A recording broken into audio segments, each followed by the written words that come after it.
Good evening.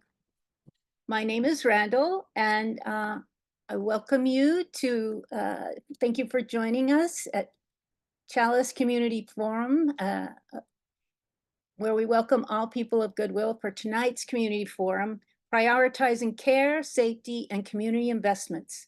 A look at Proposition 47 and other rollback efforts. With Maria Jose Vides of Vera Institute of Justice. Our co-sponsors tonight are Buen Vecino and Vera Institute. We're honored to have you all with us tonight. We are recording this forum, so if you don't wish to be seen, you can turn your cameras off. Closed captioning is available. You can enable and disable as you wish using the meeting controls on the bottom of the Zoom screen, indicating more and then selecting captions. We'd also really appreciate if you're able to rename yourselves to show your name. Tonight, towards the end of the presentation, there'll be a question and answer time, but you can post your questions in the chat anytime all the way throughout.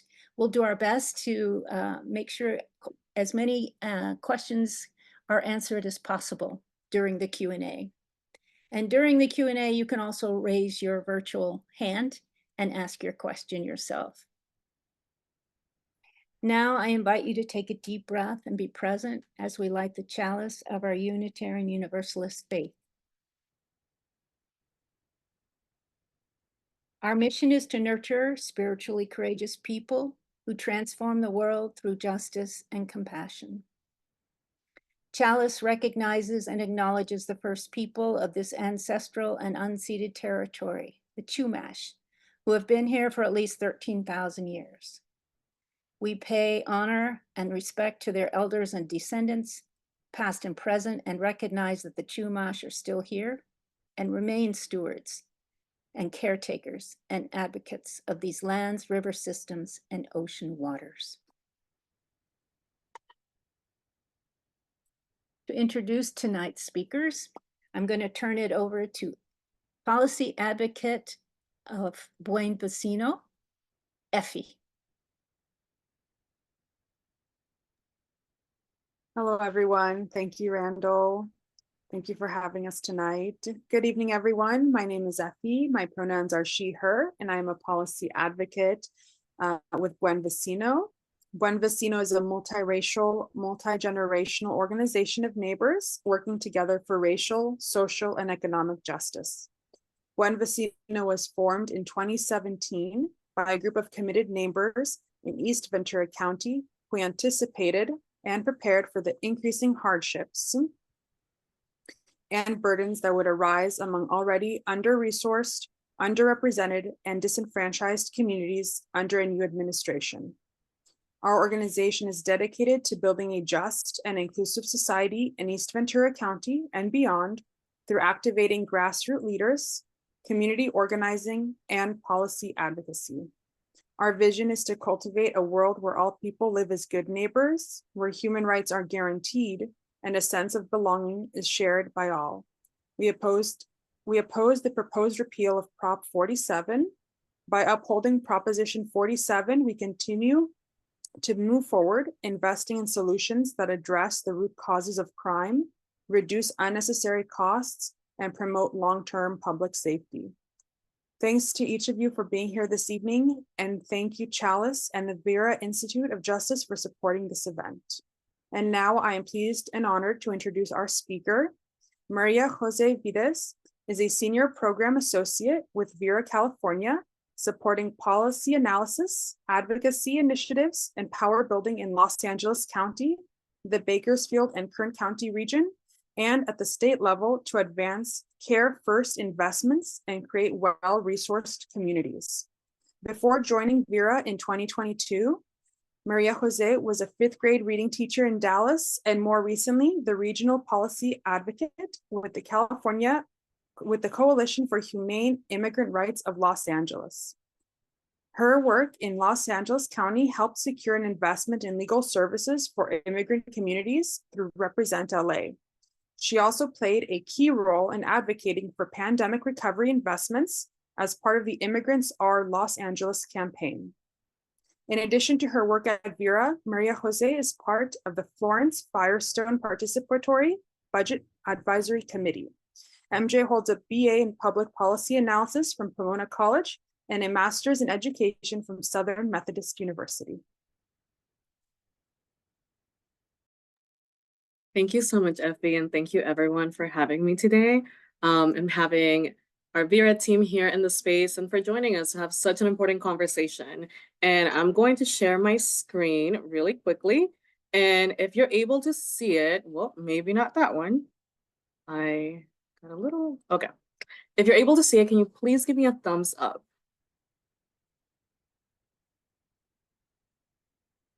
Alrighty, I see some thumbs up. Thank you so much.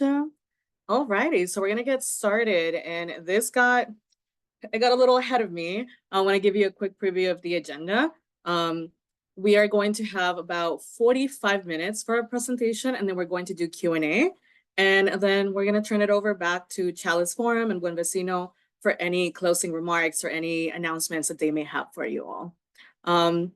So yeah, to kick us off, we're going to be talking about Prop 47, of course, and criminal justice reforms and rollback efforts that are happening right now here in California. And as Effie mentioned, my name is Maria Jose. I also go by MJ, my two initials, and I'm a senior program associate with Vera. And Vera is a national nonprofit organization that does work around mass incarceration, like reinvestment of justice and into communities, and tries to address the harms that have happened because of mass incarceration through policy and research and advocacy. And I'm here today, and so is my team's associate program director. So I want to pass it to Claire really quickly to say hello.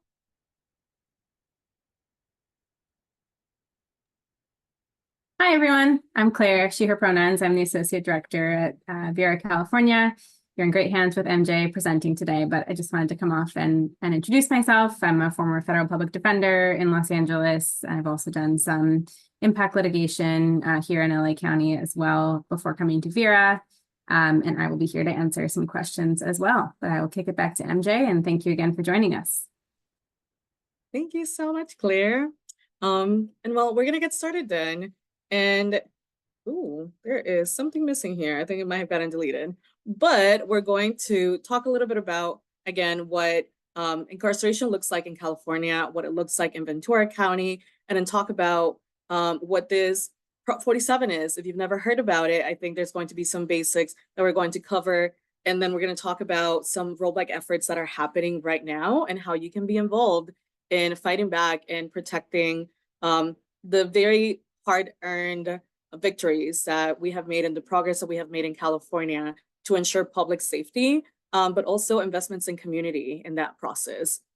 And I have actually an opening activity for you all. I would love to hear from you in this activity. My question for you is, how important is safety to you in your community? If this is something that you don't really think about, we're gonna go with the 1. And if this is something that is top of mind for you, that you think about it consistently from different angles, I would love to see what that looks like for you. And like, of course, like, don't really think about it as 1. I think about it often as 5. And I'm gonna give you about 10 seconds to think about it. And if you can either like raise a finger or put the answer in the chat, that would be great. Let me give you 10 seconds to really think about how you feel. And when I say go, please put a finger up to vote or drop your number in the chat. You got about 5 more seconds. Okay. And those of you who haven't voted in the chat, can you give me a rating using your fingers? I see a lot of 3s. I see a lot of 4s. I see some more complex numbers. We're thinking like 3, 1. So we probably go back and forth about thinking about public safety. Thank you all for indulging me. And now I have a second question for you. So you're going to type this up, but you will not press send yet. We're going to all press send at the same time. So in 3 to 5 words, I want you to tell us in this space, what is your biggest safety concern? For you, for your community, your family, whatever that means to you. So type it up. Type it up. And in about 10 seconds, you're going to press send or enter.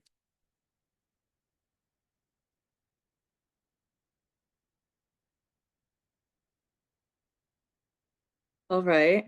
So now, please put in your answer. Press send. See break-ins, traffic, police misbehavior, poverty, angry drivers, neighbors not having the resources they need, school safety. And I also see a lot of things that revolve around care and what it looks like for people in our communities to have their needs met.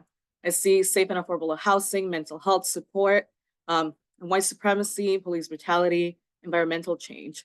Thank you all. I think this is really a way to understand where each of us is coming from, because we all are seeing that our communities are changing.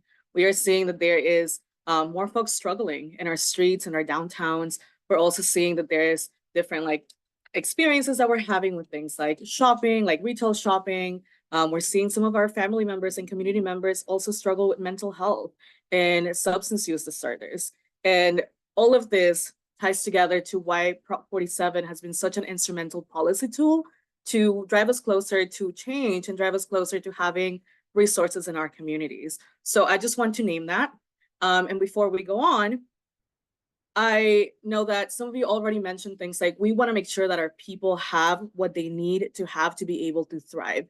And what we often see is that governments think about incarceration as the first solution, law enforcement as the first solution to public safety, to all of these things that you named, when in reality, many things that address things like poverty, things like mental health needs, things like substance use disorders, housing, all of those things can be instead addressed through different things that don't involve incarceration, through different policies that are more tailored to the needs that people are experiencing. And the reason why incarceration shouldn't be the number one response that we have to these safety matters is that incarceration can actually have a lot of different complications in someone's lives. We see that incarceration leads or exacerbates mental and physical health issues. People can lose their jobs, people can lose their housing, custody of their children, and can even have immigration-related consequences. I saw that a lot of you all named ICE and immigration as big concerns for your neighbors and for your communities. So I'm excited to be talking to you about this, and I already see that you are leaning towards a framework of care and support instead of incarceration. So as I mentioned, we're going to do a little bit of an overview of incarceration in California and Ventura County, and then we'll talk more about Prop 47. So first, I would like to name that I see that there's a lot of people who are joining from different counties. Willie mentioned that there's a lot of folks who are super interested in learning about Prop 47, what it means, what this ballot proposition is.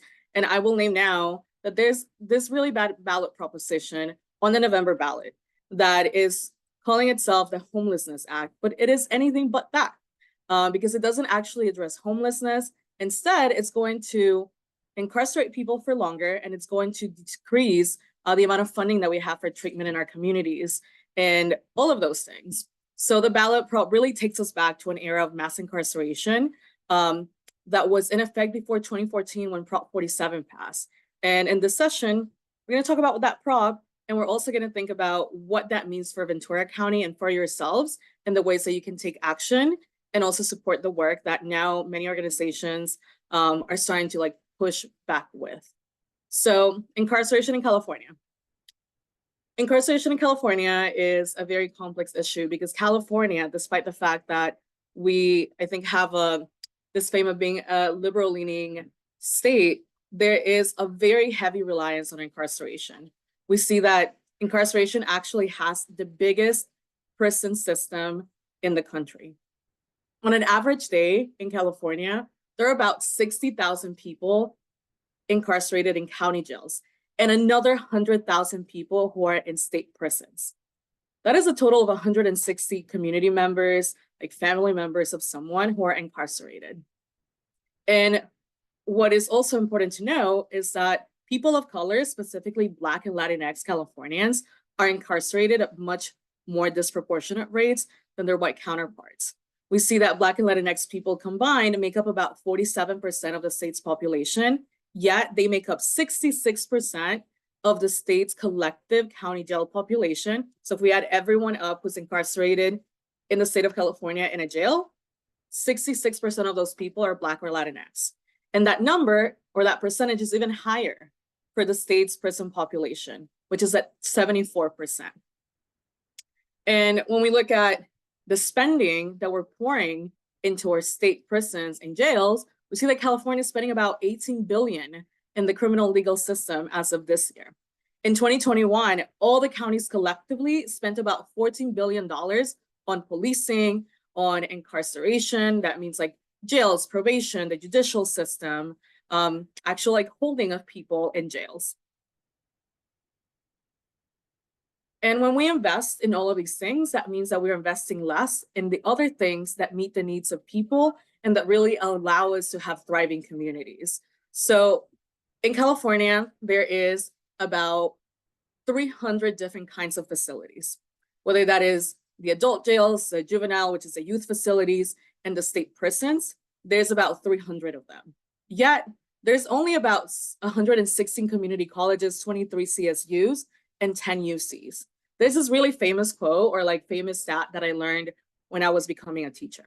And that was that since 1980, California has built 22, well now 23 prisons and only one UC campus, and also 3 CSUs. So we see how disproportionate this kind of investments are in education and wellness, the things that matter versus incarceration and the things that we are doing to criminalize even more folks who might be in need of different resources instead of incarceration. In California, we recently learned as of this year that it costs twice as much to lock someone up in prison than it does to pay for their tuition at the most expensive private university in the state, which is USC, the University of Southern California. It costs about $133,000. Yes, $133,000 to incarcerate one person in a state prison, when it would cost about $67,000 to pay for the full cost of tuition for a student at USC. And that like number like goes even lower when we talk about the UCs and the Cal States. Like it could pay for 4 different students to attend 1 year of university at a UC, about 6 if we're thinking about like what the cost is of like attending a UC or a CSU. So definitely there's a huge gap in what we're spending and how we're spending it versus like what our communities need. And in Ventura County, we see that incarceration of Ventura County is also a big investment for the county. There are about 2 county jails and 5 youth facilities in Ventura County. And people of color here are also disproportionately incarcerated. You will see in the last bullet point in this square, this kind of like screenshot that we took of one of our big research kind of like products that we have at Vera. It says that of all counties in California, Ventura had the 4th highest arrest rate of Latinx people. That is pretty big in the entire state. And in 2021, when we got a lot of this data from, Ventura was spending about 43% of its general budget, meaning the most elastic, the most malleable kind of like pot of money that Ventura Board of Supervisors could choose to use it on anything that they really want. Almost half of that was going towards the criminal legal system. And this is what the spending looks like from the general funding for Ventura County. So while all of this money was going towards the criminal legal system, a fraction of that was going to public assistance, which is like housing, supports like food assistance, all of those things that also like meet the basic needs that often like drive people to contact with the criminal legal system. And even less of that was going to health, which also includes mental health. And as I mentioned earlier, like Black and Latinx people are disproportionately impacted by incarceration in Ventura County. Black people, we did the math, makes up about 4% of Ventura County's population, yet they're about 47% of those who are incarcerated in a county jail in Ventura. That is a huge disproportion. And what we're also seeing is that jails are becoming kind of like the default mental health treatment facility. Over the last 10 years, we have seen that the mental health like needs of people who are incarcerated are just like much bigger than they were even 10 years ago. In 2021, 72% of the jail population in Ventura had a mental health need. So with that, I want to go ahead and talk a little bit about these landmark justice reforms that we've mentioned, which is Prop 47, largely, which is like the proposition that is under attack in this moment.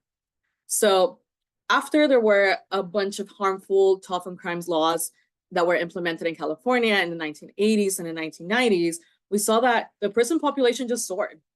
There was a significant growth of this population, and prisons eventually became overcrowded and dangerous in the 2010s. As you can see in this graph right here, like there were about 45, almost 50,000 people incarcerated in the mid 80s, and that went to a high of almost 167,000 in 2008, 2009.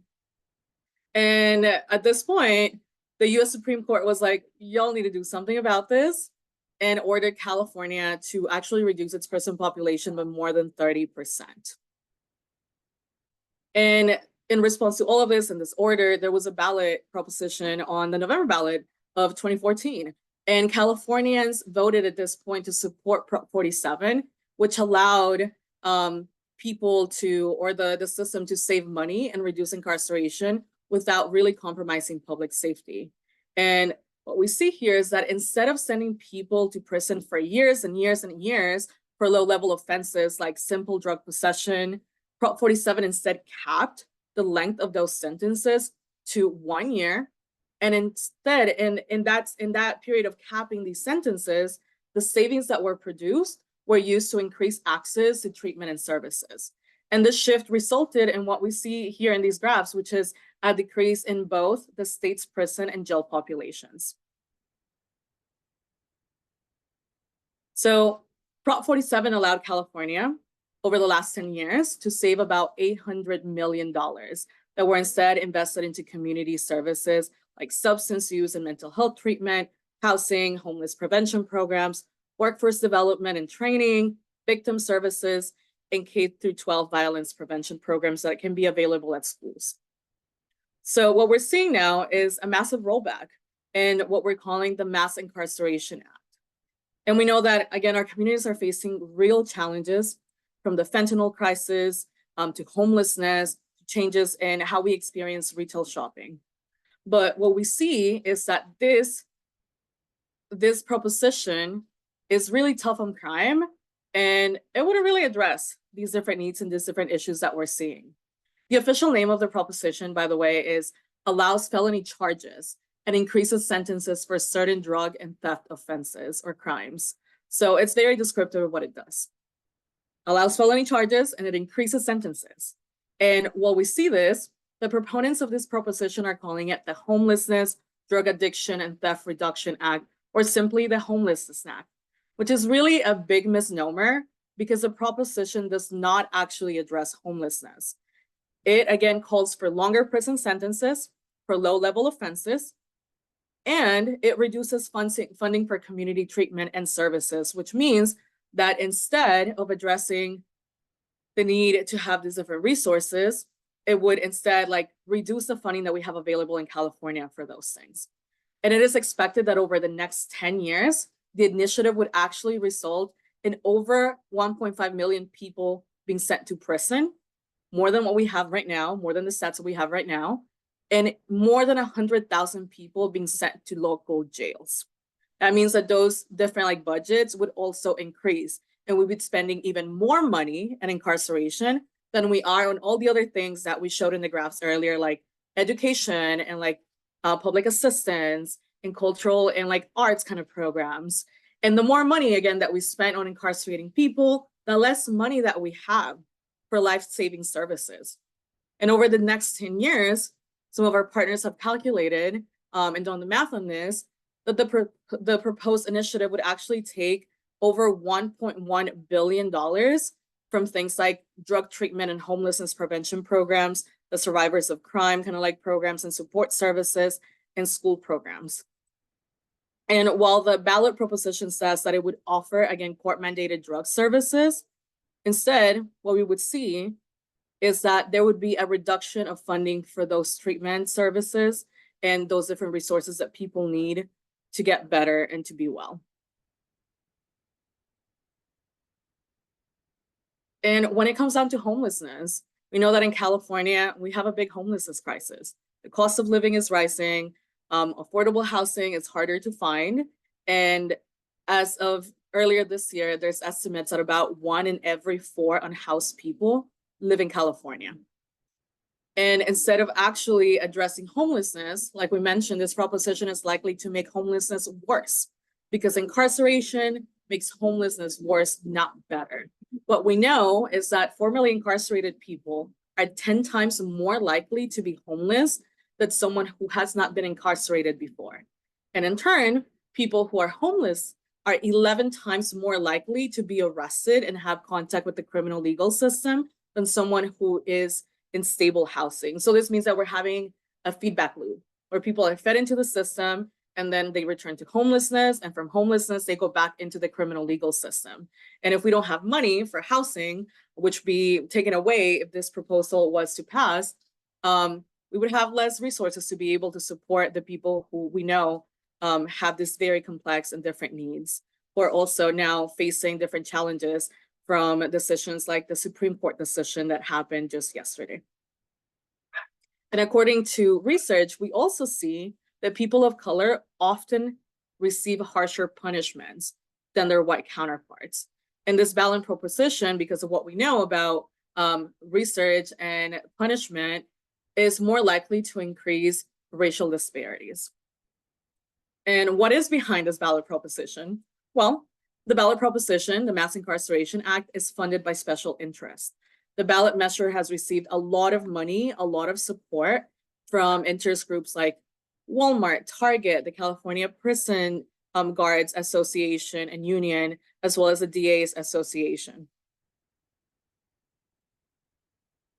And we know that a lot of this has been driven by a big conversation on retail theft. There's been a lot of media coverage. There's been a lot of different changes experienced. When we go to stores, we see that our experiences are different than they used to be. And a lot of it has been blamed on retail theft and an increase on it over the years. But what we see is that that is not being supported by the data. Instead, we see that retail theft is down 8% actually in California from pre-pandemic levels. And in Ventura County, retail theft is at an all-time low, as you can see right here, from like the 80s, from like the early 2000s, and from the mid 2000s, the mid 2010s, 20-teens, one of those. So instead of driving measures that promote incarceration, we propose that instead we invest in care. Because when our communities have those needs, those different complex needs for housing, for mental health treatment, for services, they don't deserve jail, they deserve resources. And the proposition would result in more jail and less care and less resources. And to address these important issues that we know are seeing in our communities, like fentanyl crisis, retail theft, homelessness, we need evidence-based solutions. So instead of to reduce property crime and to address substance use disorders, we should instead invest in access to healthcare, to employment, education, substance use treatment, community violence intervention, and make sure that we have higher wages in our communities. So there's also a sense of economic well-being. And to address homelessness, instead of incarcerating people and criminalizing them for being unhoused, we should build and expand the supply of affordable housing and adopt things like tenant protection policies. Instead of addressing retail theft in the ways that, again, we are seeing where there is criminalization and even more like petitions to have like longer prison and jail sentences, we should adopt policies that better regulate resale marketplaces to prevent the sale of stolen goods when these goods are in the market. So you might be wondering, what can we do now? We want to remind you that your voice really matters, and you being here is also a big thing, and that is part of fighting back. We know that learning more about this ballot initiative and sharing what you learn with your community members, with your family members, others in your circles is really important, because the more people understand what the issue at hand is and what the policy, the ballot proposal is, and what Prop 47 is, that goes a long way. The more informed we have of a community. And we really invite you to consider participating in other community events that support community investments. Join organizations continuously like Buen Vecino, Chalice Forum, and Vera, and follow us on social media to receive alerts and updates. And we also want to encourage you to engage directly with your state elected officials. We know that Buen Vecino and Chalice Forum have probably talked to you about this before, and we know that Buen Vecino routinely engages in like advocacy at the state and local level. So take the lead from them, but also make sure that you're checking out what your elected officials are doing. I'm going to be dropping a list of links that you can follow if you want to, if you want to go ahead and contact your electeds and remind them to not support these tough on crime ballot measures and tough on crime policies that would instead take money from our communities and incarcerate people.